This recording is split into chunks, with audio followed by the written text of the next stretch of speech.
Hii dunia si ya waliolegea, si ya wanaolia kila siku wakisubiri msaada.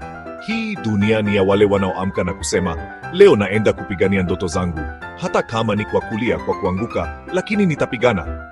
Ndoto zako si hadithi za kulala nazo, ni sauti ya ndani inayokuambia wewe umezaliwa kwa ajili ya makubwa. Hii ni sauti ya moyo wa ushujaa, na leo tunakuambia waziwazi, pigania ndoto zako. Watu watakucheka, wengine watakuambia huwezi, lakini kumbuka, ndoto ni yako, si yao, na kama hutaipigania wewe, nani atapigania kwa ajili yako? Sasa unajiuliza, nitazipiganiaje ndoto zangu? Kwanza, andika ndoto zako chini, usizihifadhi kichwani.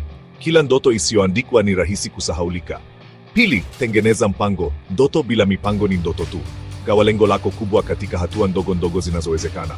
Tatu, jifunze kila siku. Soma vitabu, tafuta mentor, sikiliza podcast, tafuta maarifa. Maarifa ni silaha ya mshindi.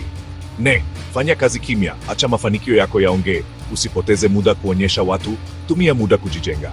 Hatimaye, jizungushe na watu wanaokuinua. Marafiki wako wanaweza kuwa daraja au kaburi la ndoto zako. Chagua hekima. Usisubiri hali iwe nzuri, usisubiri uanze na pesa au maarufu. Anza pale ulipo na kile kidogo ulicho nacho. Mungu huongeza nguvu kwa wanaothubutu. Ndoto zako ni halali. Mafanikio yako hayahitaji ruhusa ya mtu yeyote, na maisha haya hayamngojei mtu, yakipiganiwa.